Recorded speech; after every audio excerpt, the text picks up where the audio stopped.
Good morning and welcome to the San Francisco Interfaith Council's online briefing for faith leaders. Today's program observes the one-year anniversary of the January 6, 2021 attack on the United States Capitol.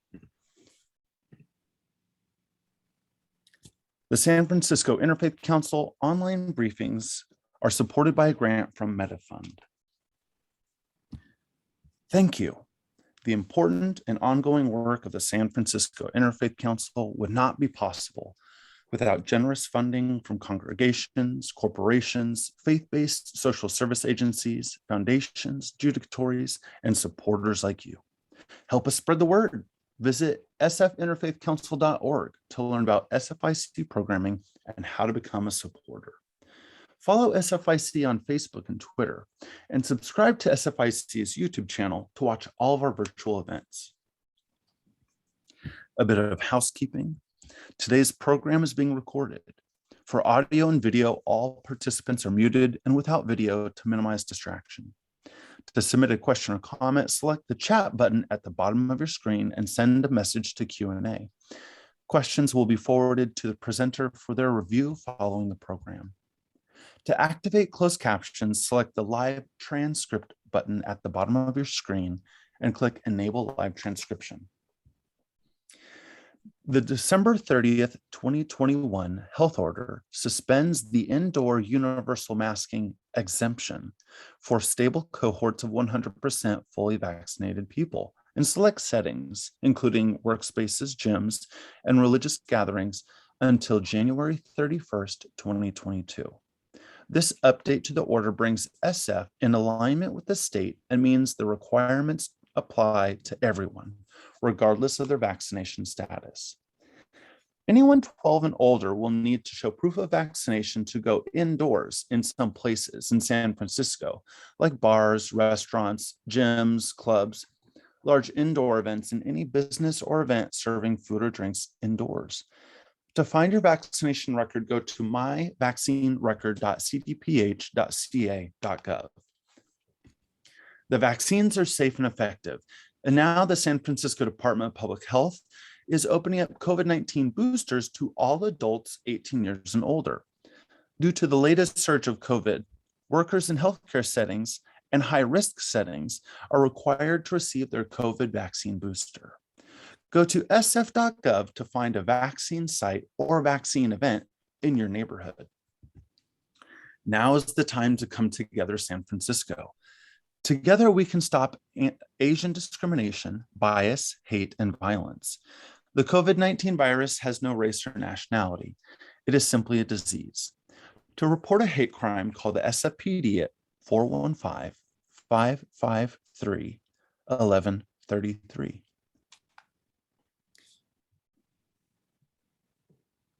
And at this time, I'd like to hand the floor over to the Executive Director of the San Francisco Interfaith Council, Michael Pappas. Michael, the floor is yours. Thank you, Trey. Good morning. I'm Michael Pappas, and on behalf of the San Francisco Interfaith Council, I want to welcome you to this week's online briefing for faith leaders. Communities of faith play a particularly important role in responding to threats of racial hate, including white nationalism and race-based extremism. With incidents of civil unrest and group violence grabbing our collective attention, communities of faith are taking serious notice. As we have seen and experienced, such incidents can leave lasting marks on not only property and bodies, but also our collective sense of safety and identity.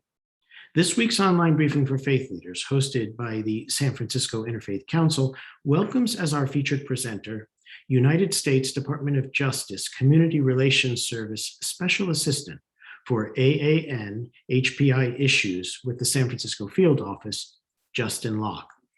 The Community Relations Service plays an instrumental role in facilitating dialogue with faith-based leadership to ways that congregations can be prepared to respond through interfaith awareness and exchange, holistic preparedness, and ministering to heal division and trauma. The pivotal position of faith leadership in not only responding to, but inoculating against racial hate and bias will be discussed in this briefing.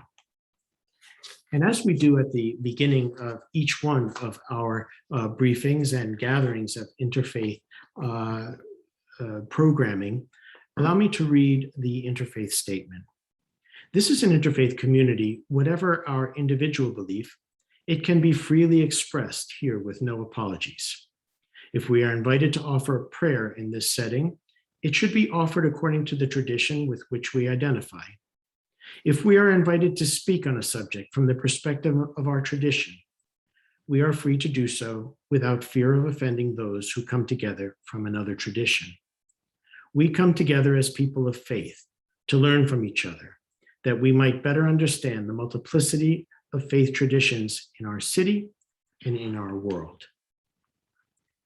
Today marks the one-year anniversary of the violent terrorist attacks on the United States Capitol. And as such, we will offer a very special reflective moment this morning that will include the reading of a statement our council issued a year ago, followed by a very special slideshow and song that will be sung by noted vocalists in San Francisco, Noah Griffin. The statement reads as such: San Francisco Interfaith Council resolutely condemns terrorist attacks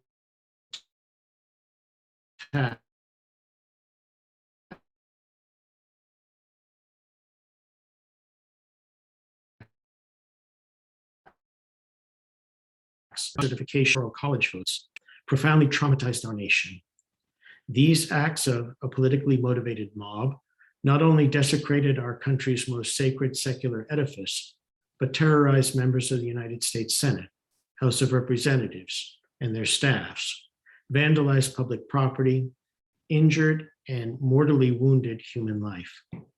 The images of these riotous terrorists, many of whom carried weapons and Confederate flags, invading and bringing about destruction in the hallowed halls of the Capitol, will forever haunt our collective memory, evoking traumatic emotions of violation, fear, and heartache. The San Francisco Interfaith Council resolutely condemns yesterday's assaults and those who sought to sow the seeds of hatred and division that incited them. May all those complicit in these atrocities be held accountable and brought to justice. At the dawn of this new day, with all of its hopes and possibilities, we implore people of faith to fervently pray for peace and unity in our nation. And may those prayers, actualized in our civility and kindness toward one another, bring healing to our nation.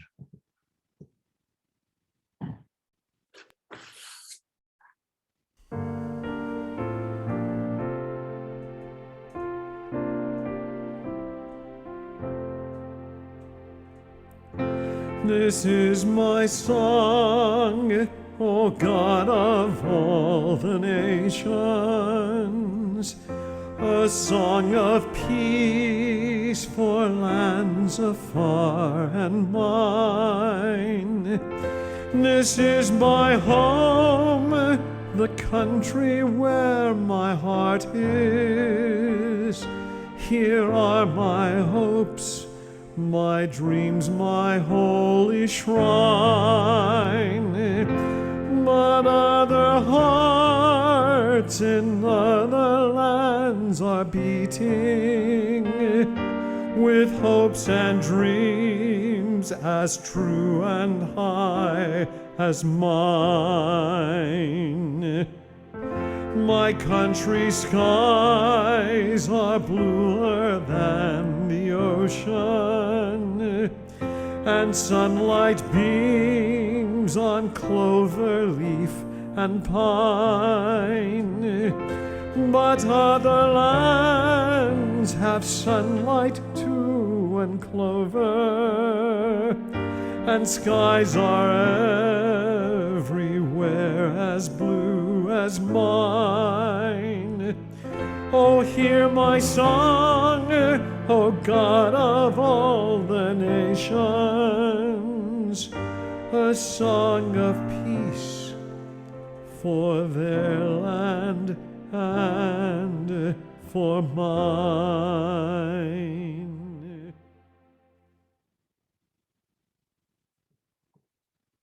allow us to take just a brief moment of silence to reflect on the events of a year ago, how they've changed us and our nation, and our hopes for a greater United States of America.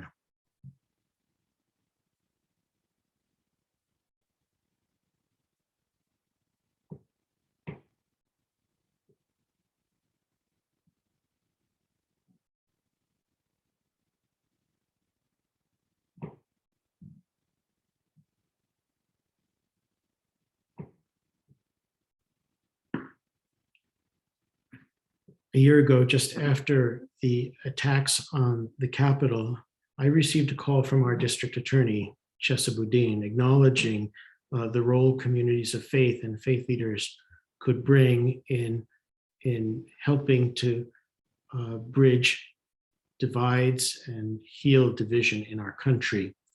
And at that time, he offered very graciously to introduce me to Justin Locke, who will be our featured presenter today. Out of gratitude for that call and for the collaborative work that the council has had with the district attorney in his office, I have asked District Attorney Boudin to introduce today's featured presenter. Chesa, the floor is yours. Thank you so much, Michael, and to everyone at the San Francisco Interfaith Council for inviting me today and for the critical work that you all do every day to support your parishioners, your members, and to make San Francisco stronger, more vibrant, and more resilient, particularly in the unprecedented challenging times that we are living through today and over the past several years. It really is an honor to be here today, not only because of the tremendous respect and appreciation that I have for Michael and for the Interfaith Council, but also because of Justin Locke, the person that I'm privileged to introduce to you today. Justin, as you know, is a conciliation specialist at the U.S. Department of Justice, and he's someone who I have been privileged to get to know really fortuitously over the last several years in a number of different capacities. Justin is one of those people whose job title really does not even begin to do him justice. He is one of those people who dives headfirst, literally and figuratively, into the most challenging, most dangerous, most urgent, most pressing situations, not just in our city or in our community, but in our generation. Justin is one of those people who thinks creatively, who does not know what a box might look like. He's always thinking bigger and broader and differently than what's been tried and done before. Justin has relationships near and far. Justin is working proactively on addressing anti-Asian hate and the legacy of discrimination against Indigenous people and finding ways to bridge gaps between communities that have for far too long been at odds. And he's doing it in ways that far too few in this city, in this state, and in this country are even considering.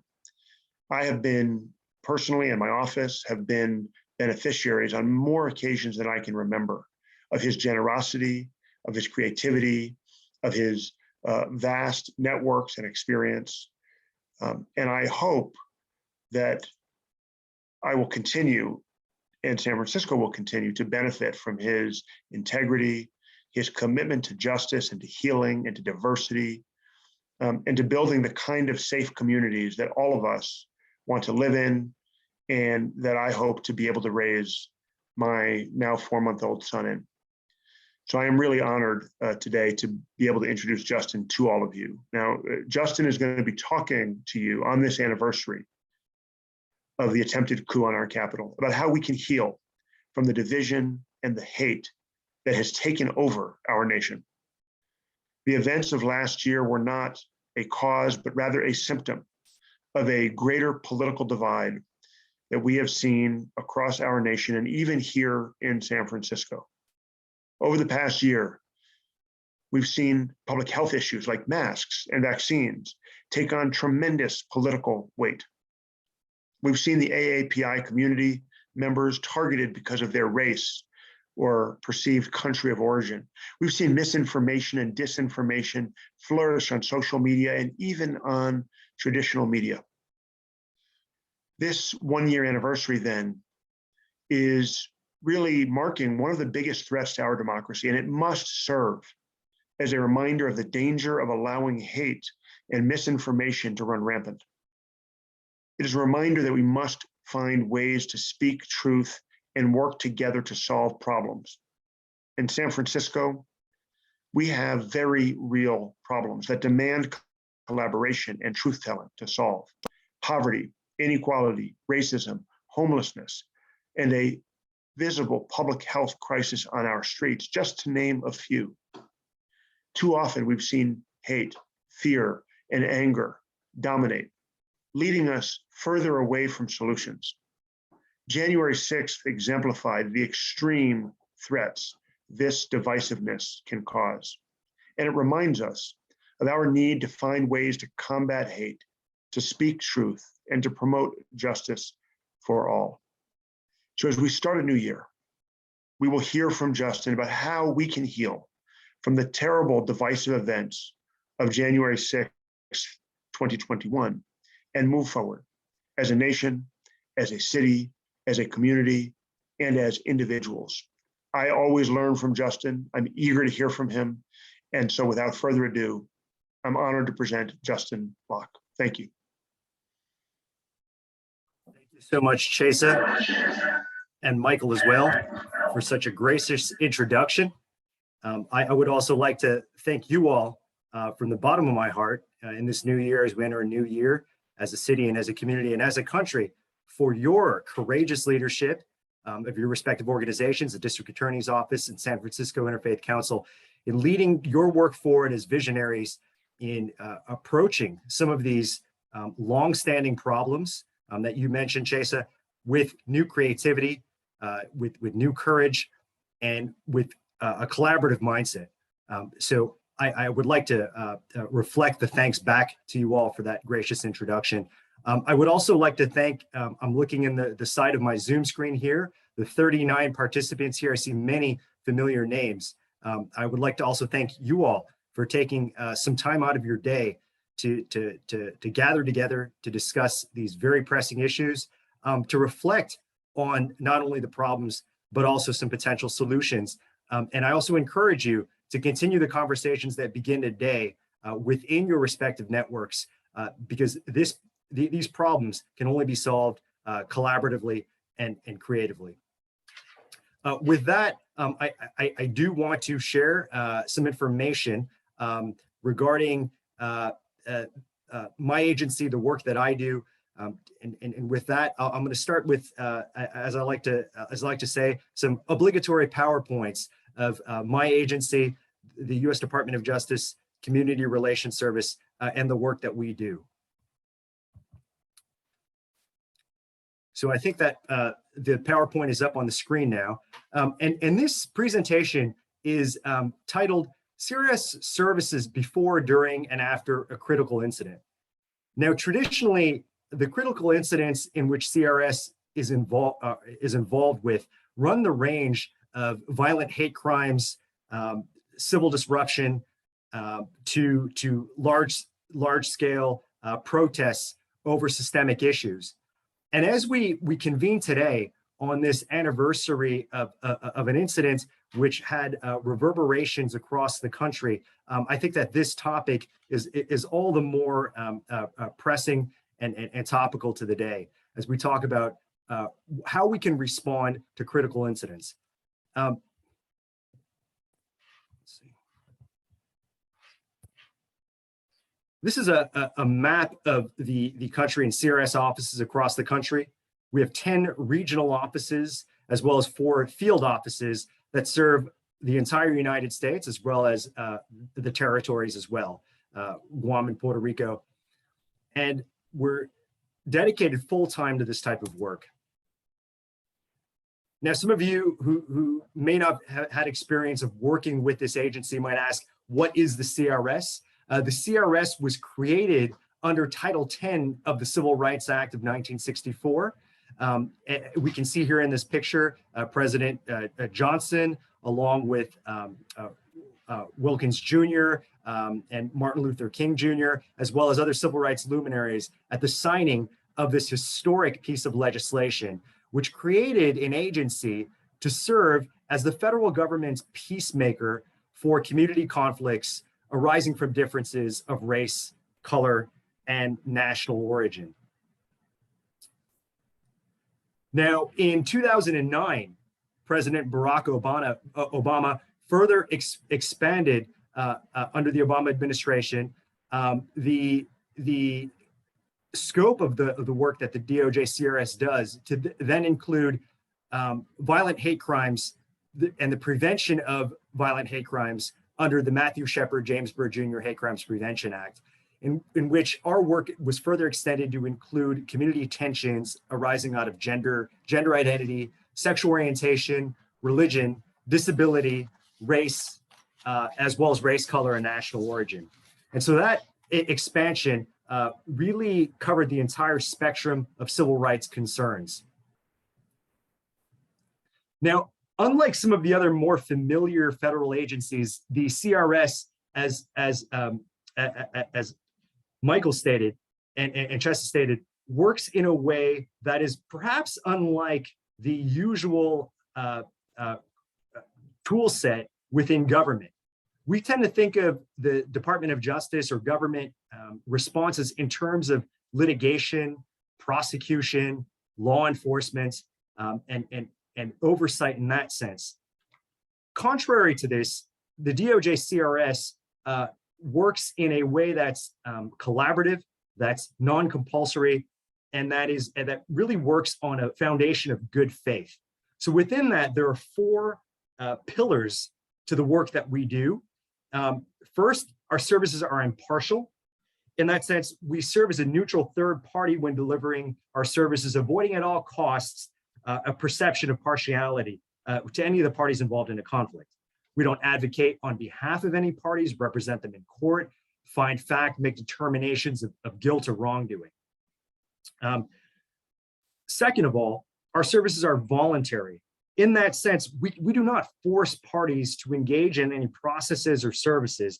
Rather, participation is always by choice, and any parties can freely leave the process at any time without fear of retribution, sanctions, or any punitive consequences. It is entirely a good faith, voluntary participation within any processes or services. Our services are also confidential in that we do not share anything written or oral that's shared with us or in a conflict resolution process. The identities of parties that requested our services, unless they want to be known explicitly, who invited us to provide those services, and also importantly, we do not share any information with the press. And finally, our services are no cost. And I think that this is also a very important piece of these pillars on which our services are based, in that communities that request our services never receive a bill. There is no cost other than your participation, creativity, and goodwill in these services going forward. We're the only federal agency dedicated to assisting state and local governments, private organizations, and community groups with preventing and resolving racial and ethnic tensions and hate crimes.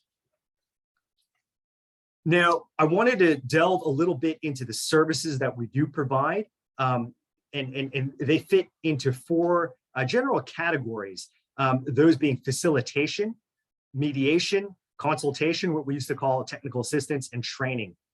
I want to just speak briefly about some of these and what they entail. Facilitation, of course, can take many forms, and as the way that we define it, it's first and foremost a way to actively convene and aid dialogue and problem solving between stakeholders in joint sessions. Now, what that looks like, what the details are, what form that takes is really up to the communities themselves. And I think that that is at the heart of our methodology, at the heart of what we do, is really empowering communities themselves, individuals, neighborhoods, organizations, faith-based groups, with defining problems and implementing and creating solutions themselves, rather than imposing upon them in a directive way.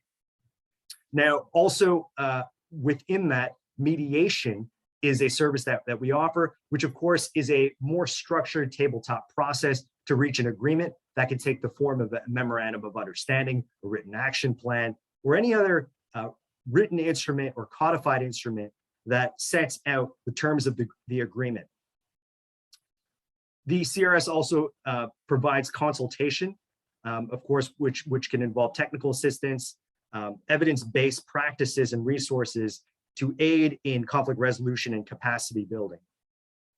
And finally, training has always been something that we've been a part of, imparting and connecting community groups to subject matter experts to provide knowledge and skills-based programs to community leaders, law enforcement, civic leaders, etc.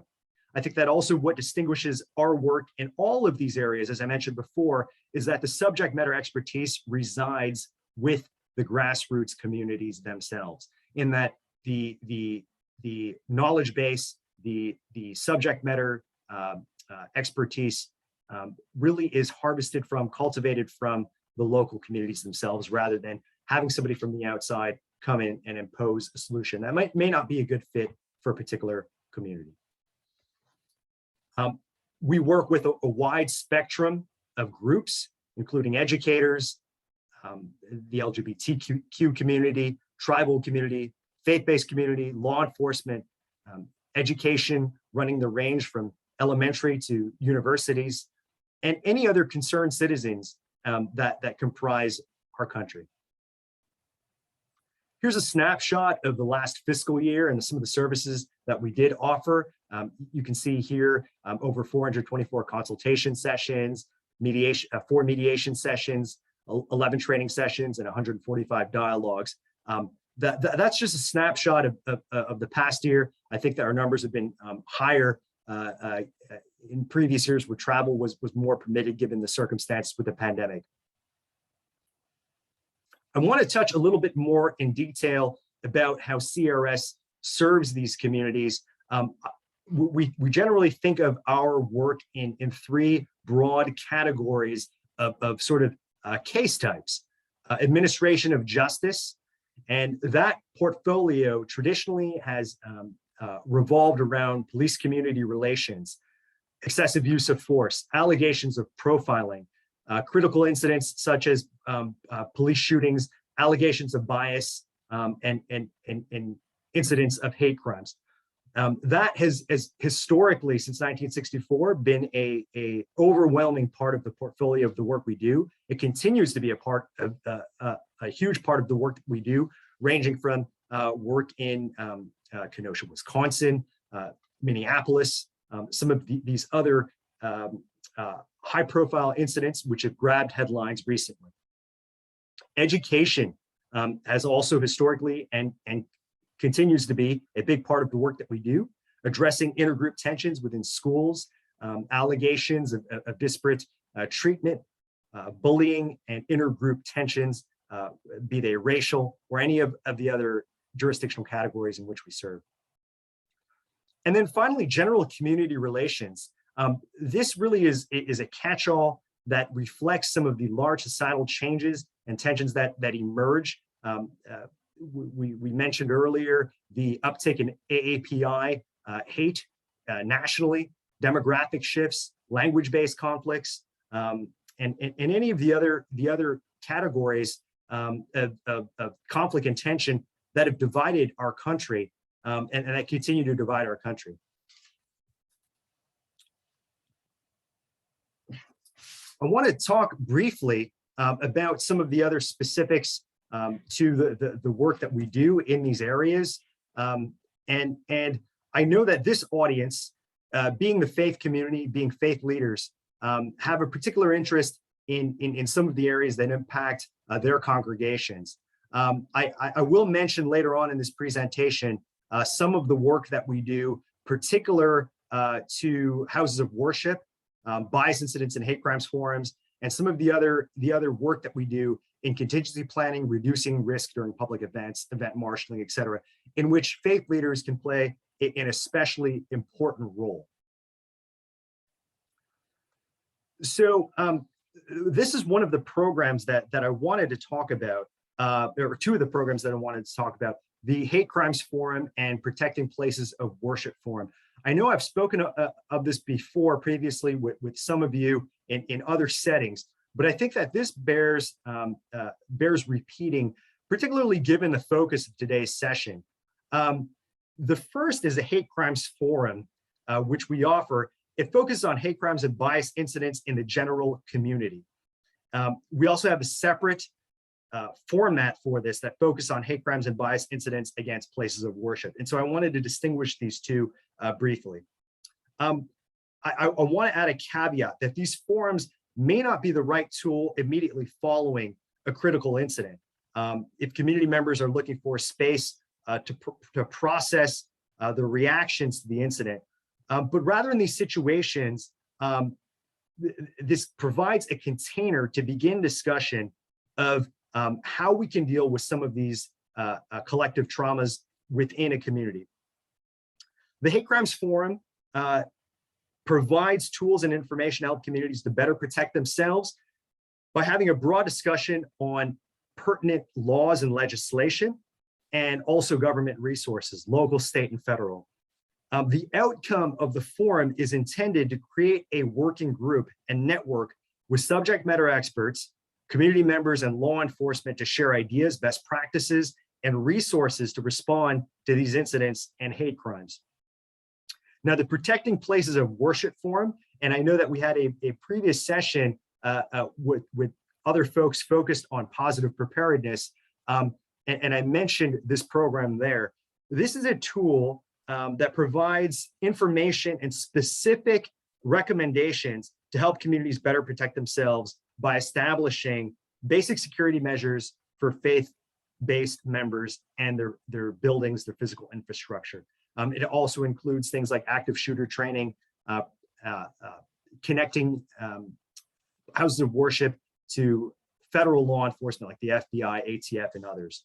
The outcome of that particular program is for hate crimes, to establish a working group based on this shared interest in continuing to share information on threats to houses of worship for law enforcement, community members, and others that might be impacted in a faith-based community.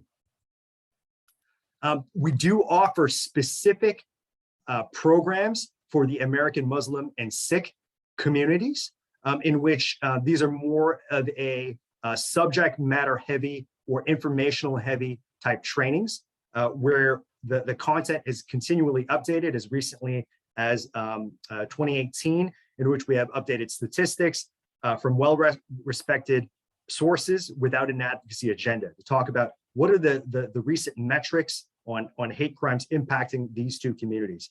All of this information has been vetted by subject matter experts and community leaders, and so it reflects the concerns and viewpoints of all parties, not just, for example, a law enforcement basis or an advocacy basis. The programs are more than just information-based, right? They're more than just giving you sort of the encyclopedia article about the history of the faith. Rather, they're engaging. The programs incorporate adult learning principles of discussing these problems to help audiences stay involved and excited about the content and retain and use more of what they hear in each case. So what these really entail is bringing in law enforcement, local government, advocacy organizations into these houses of worship, into these gurdwaras, masjids, to have a frank and open dialogue about better understanding and building these relationships at a grassroots level. Now, I want to talk about what this work usually or can be in response to. And I want to cover some of the darker and more unfortunate incidents in our nation's history, in our country's history, that involve hate-based violence, religious-based violence, and also motivation by white supremacy, and some of these other causes that bring us together today. The first, I want to talk about the Oak Creek, Wisconsin shooting, which took place in August of 2012. At the time, I was actually working in our Midwest regional office, and this was a case. This was one of my cases that I responded to. At the time, this happened on August 5th of 2012. A white supremacist shot and killed 6 worshipers and wounded others when he attacked a Gurdwara, a Sikh house of worship in Oak Creek, Wisconsin. This is a small suburb just outside of Milwaukee. Within hours of the shooting, my office was contacted by national and local Sikh officials, the U.S. Attorney for the district, numerous federal and local law enforcement officials, and the White House Council on Faith-Based and Neighborhood Partnerships. Immediately, we helped facilitate communication between law enforcement and community members, providing contact information to key law enforcement officials. My office and the U.S. Attorney for the Eastern District of Wisconsin facilitated conversations with key leadership around community needs for things as diverse as safety and also immediate needs of the families of the victims. Things like funerals, the need for funerals, the need for trauma assistance in dealing with the impacted feelings of safety of a congregation, many of whom did not speak English, many of whom had limited ability to contact with government in the traditional ways that we do. We also participated in numerous national and community calls with total over 200 participants following the shooting to identify key resources to provide technical assistance and address concerns. Later that week, this was the first week of the shooting, we worked with Attorney General Eric Holder Jr. in delivering a speech honoring the victims and families affected by the tragedy at a memorial service on August 10th. Long term, we responded to concerns from Muslim communities following the shootings because there was the feeling that they might also be targeted, or that there was a misassociation between their faith and the Sikh community. And we continue to cultivate these relationships and address these concerns as they come up, because they're very much alive today as they were during that time. There was another critical incident that I want to just touch on briefly before I get to some more specific information. And this has to do, and this took place in Charleston, South Carolina in 2015. A white supremacist killed 9 African-American worshipers at a church there. Within 48 hours of the shooting, CRS was on site. We were on site to conduct assessments of racial tension, provide rumor control with law enforcement, and to coordinate communications with the mayor and local leaders. In addition, we're in communication with the NAACP Charleston branch, the South Carolina State Conference of the NAACP, and South Carolina Human Relations Commissions to facilitate discussions on locations of potential racial tension and flashpoints throughout the state, not just limited to Charleston. We work with the parties to help reduce racial tension and ensure that protests and rallies remain peaceful. Afterwards, we were monitored and provide on-site mediation as needed during marches and rallies provided by African-American advocacy organizations as well as allies. We worked with federal stakeholders, such as Department of Homeland Security, the ATF, the U.S. Attorney's Office, state and local law enforcement, and others to host church security forums, those forums that I spoke about before. And long-term, marches and demonstrations continued and continued to this day in this part of the country around these issues, and we work with them to ensure that they remain safe and lawful. So I talked about, again, how we can be a resource to your community, facilitation, training, and consultation. I want to get more to the heart of what brings us here today. And so I want to highlight event contingency planning in the work that we can do with volunteers when events are planned, to ensure that communication is established beforehand, that rumor control mechanisms and other critical channels of information sharing are there ahead of time before such incidents. Now, I want to also touch on a few points that I shared with the Interfaith Council back a year ago, almost to this week, on what you all as faith leaders can do as pillars in your respective communities in addressing these concerns that persist to today. And this is sort of funny at the time when Michael graciously contacted me to speak today. I didn't imagine that let's say I was optimistic in imagining that some of these issues wouldn't be as pertinent today or as topical today, but unfortunately they are. And I want to touch on some of these points, and I want to sort of encapsulate them as unity, vigilance, healing, service, and I want to add a fourth one, that's courage.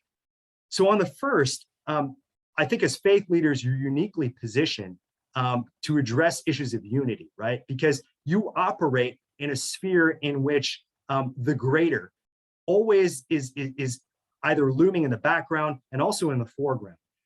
Your wheelhouse is dealing with these issues which are bigger than the individual, bigger than the community, bigger than even a city or a state, right? You're dealing with these greater issues that unite us in our shared humanity. So I think that unity and emphasis on this message will go a long way. The second is vigilance. And I know that there's been a lot of discussion in the past year of what that entails. And I think that along with vigilance is preparedness. Leaders can engage and minister to your own members in your congregation, which might be inclined to participate in protest activity, especially violent protest activity, to be sort of that early warning system to help minister to those folks, to keep a pulse on what your congregation is thinking and feeling. Third, preparing for the process of healing. And I think that this component is especially needed now as we talk about the past year and the past years, the collective trauma that's been experienced by your congregants, not only from the impacts of the pandemic, civil unrest, civil rights issues, and hate over the past years, violence that's been very vividly portrayed. I think that healing, bringing people together to address the collective anxiety is something that needs to be continued to today. I also mentioned service, and this is sort of the hands to go along with the head and heart. What can be done to minister to some of the temporal needs of not only your own congregation, but the community as a whole? How can we address these issues of broader societal issues of homelessness, of addiction? And I think the faith community has been at the center of addressing some of these issues. Now, I wanted to add a fifth category to this, and that's courage. And I think that one, this is one in which the faith community has historically and can continue to play a role in being leading points on this. The faith community has identified issues before they're oftentimes acknowledged by policymakers, before they're dealt with by social service organizations, cutting edge in the area in terms of civil rights. And I would continue to encourage all of you to be courageous in identifying issues and formulating your responses going forward. And so with that, I know I might have taken a little bit more time, but I want to emphasize that message of unity, of vigilance, of service, of healing, and of courage. And I want to say that all of these things are not nouns, they're verbs. And so they're things that continually have to be practiced. And I encourage you to continue to actualize and perform these 5 important verbs. Thank you. Thank you, Justin. And, can I just ask a quick question? What is the geography that you cover in terms of your jurisdiction? Yeah, so the Region 9, Federal Region 9 office covers all of California, Nevada, Arizona, as well as Hawaii, Guam, and the Pacific. My agency covers the entire nation. So I've worked in my capacity with a special assistant nationally in assisting our folks in, for example, New York City, in dealing with some of the hate crimes there and impacts with the AAPI community, working in places like Atlanta following the spa shooting. So our scope covers the entire country. I ask you this for a reason, because those of us here in the Bay Area, and especially in San Francisco, we're famous for saying we live in a bubble. But you see things through a unique prism. And I'm just wondering, here in San Francisco, for instance, do we really live in a bubble? And if you could address that, because I sense that, in our own minds, we have a perception of who we are as San Franciscans, but there might be a different reality that you're seeing on a day-to-day basis. Sure, I think that's a question that's asked by many community members and leaders across the country. I think every community, be it a congregation, be it a city, be it a neighborhood, be it a state, is in and of itself reflective of bubbles, right? A neighborhood, a block in a particular community forms its own culture, its way of viewing the world, its way of interacting, its way of dealing with problems and communicating. I don't think that's necessarily a negative on its face. I think that it's also reflective of the diversity of our communities in our country, that we have a particular way of viewing the world here in the Bay Area, in places like San Francisco. I think that is a sort of part and parcel to the human condition. I think that at the same time, the problems that are being faced, there's oftentimes this inclination to see the problems that we're facing as being unique to us. And I think that the inverse is more oftentimes true, right? That the manifestation of the problems may have a particular texture to them, but nevertheless they emanate from a common root cause, right? So these issues of homelessness, of poverty, of violence and crime, I think are not unique to any particular area. So I don't know if that answers the question of the bubble. I would say that we have our own experiences, and that's a strength. That can also be a strength. Perhaps it was a leading question, and I guess my follow-up will help us get there. At the beginning of the pandemic, when we were listening to the vitriolic rhetoric that was aimed at the Asian Pacific Islander community in trying to cast blame for this pandemic, it's in the DNA of this council, and I think people of all faith, to stand with those who are unjustifiably singled out and castigated. We stood with our and we continue to stand with our Asian sisters and brothers. This is your area of expertise, and I just was wondering if you could share with us how in the city and county of San Francisco, drill down a little bit and tell us not only what you're doing, but how we can be better allies. Sure, and I think that the first step is just that, right? Is acknowledgement of the issue.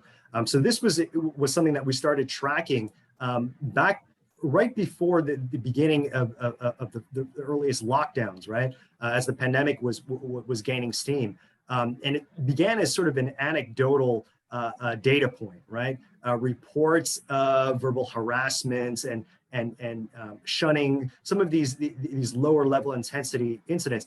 But we began to sort of put together those data points to see that this could be a very big problem, a larger problem. Now, it was first detected in places like the Bay Area, where perhaps due to a critical mass of the AAPI population, right? In San Francisco, places like the Bay Area at large, we do have a considerable population that is established. There's been discussion with some of the experts that study hate and extremism on whether or not that played a role in the genesis of the problem, right? We see this this uptick in violence occurring in places like New York City, in places like San Francisco, to some extent Los Angeles, and other major metros with an established Asian population. And there's been some discussion on that, on whether or not a centralized population, rather than developing familiarity, may cause increased resentment due to the perception of a threat, right? And so in San Francisco in particular, we saw some fairly egregious incidents of violence. Now, I want to highlight the fact that not all of the incidents that are taking place, incidents of violence, unfortunate and horrible as they are, meet the legal definition of a hate crime, right? Which is a very specific set of elements and factors that have to be satisfied. Nonetheless, there is a perception, there's a community anxiety and fear that I might be next, right? That elders who are going out to run their daily errands, that children who are returning to school, or folks that are going to work on public transportation may be victimized. That is something that that is in the universe that has to be addressed and can't be ignored. And I think that here in San Francisco, again, we're uniquely situated because of the longstanding connection to this community, because of the incredible breadth of diversity of not only industries and ways of life and geography that the AAPI community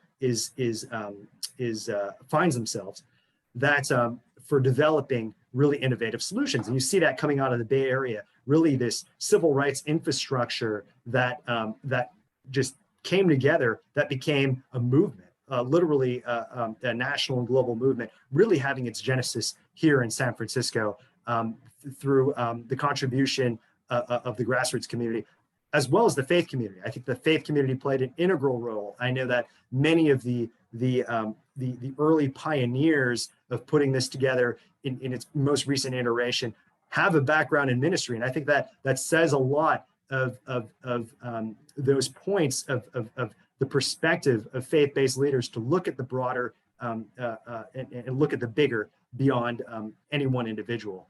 So I think that what we can do is, again, to continue to emphasize unity, to continue to be vigilant.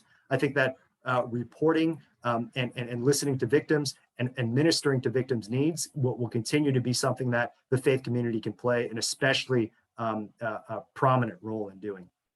We are very grateful to have Reverend Norman Fong on our board, and he continues to sensitize us to the needs of the community. We want to be good allies, and we want to be culturally sensitive. Are there ways that we can be better allies in your mind? Yeah, so I think that the way of being a better ally is a constant process. It's not a laundry list of best practices. Rather, it is a practice in and of itself. I think that as awareness of the issue matures, I think that the expectation from community continues to be heightened, right? What are the policies that are going to be implemented? What are the steps that leaders are going to take to address the needs of the AAPI community? And I think that has to be done in collaboration. So bringing in those communities to those discussions, bringing in those leaders, I think can be critical, rather than talking about the problem as one that's external, that's impacting a community that's not our own. Really looking at it as impacting a member of our own household, right? That within the community of San Francisco, we have sub-communities, and that we're all part of a greater whole. So I think that continuing to address language accessibility issues is one that always comes up in my conversation with community leaders. The use of cultural awareness and cultural sensitivity in dealing with these groups is one that's constantly evolving. Historically, mistrust of government, mistrust of law enforcement has been an issue with the AAPI community, like so many other communities within this country. And I think doing so has to involve a conscious process of listening. And I think that is perhaps one of the best things that can increase our allyship, that can make our allyship more impactful and more effective, is listening, constant listening of the folks that we want to help. Thank you. I was very grateful for the recognition that you gave and the measures you're taking with the Sikh and Muslim community. And I was thinking as you were speaking, just days after the election in 2016, bringing Mayor Lee of blessed memory to the 20 Jones Street Mosque for Friday afternoon prayers. And I never thought in my lifetime I would have to hear a mayor say, we are a city for all people. We are a sanctuary city, and you will be protected. But that was the case, and it continues to be the case. One of the questions I had for you, having given the addressed in your presentation, the Sikh and Muslim community, what is your office doing in terms of anti-Semitism and responding to that? Yeah, that continues to be a prominent area that we're working on in the area of religious-based hate, in working with threats to the Jewish community, as well as the different manifestations of anti-Semitism, right? So it's not just the vandalism of the Jewish cemetery. It's not just the threats to the synagogue. There's also new fields of social media hate that takes place on that front. Intergroup conflict between Jewish community and other communities of faith. I think that these areas continue to be prominent, as well as some of the more acute and more egregious and imminent type violence, like physical violence against the Jewish community. And so we've been working with them to build communication and interfaith solidarity with local government. We've been doing some of that work down in Southern California and some of the other parts of the country. That continues to be an area that we work on. I wanted to share with you, thinking back, when the Black Lives Matter movement emerged, faith leaders were asking themselves, what is our role now in the civil rights movement? And we worked with the University of San Francisco and hosted a symposium on that and invited leaders in the Black Lives Matter movement. And we said, what do we do next? And so we did implicit bias training for faith leaders, which I think was very, very helpful. In this era we're heading into, where we question the truth of news that is coming out, and the divide seems to be greater and greater ideologically and philosophically. Here you are today speaking to faith leaders in San Francisco. We have 800 communities of faith and religious organizations in San Francisco. If you had a dream of how you could better work with the communities of faith, what would it be? Yeah, I think that's a big question. But what I would say is the communities of faith in San Francisco, as diverse as they are, as well integrated as they are in talking with one another. That's what I mean by, as evidenced by this organization, by the Interfaith Council having this event today. I think that one of the components to make this even more effective is expanding that work into the communities, perhaps the non-faith communities, right? So each congregation is situated in a neighborhood, that may or may not be congregant members of it. I think that those faith communities, nevertheless, are a beacon and a bastion for social change, for healing, for peace. And so, for me, it's really seeing that work beyond the four walls of the church, masjid, mandir, or temple, and seeing how these leaders can minister to communities.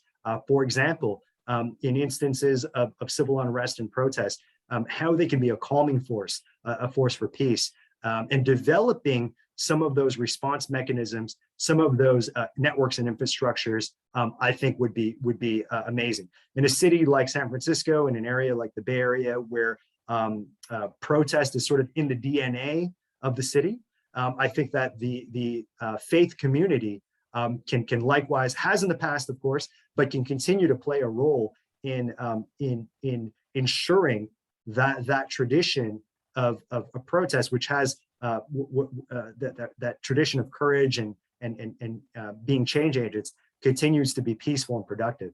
I think also expanding that work into that frontier that I talked about, which is social media. We're all talking on this online platform today.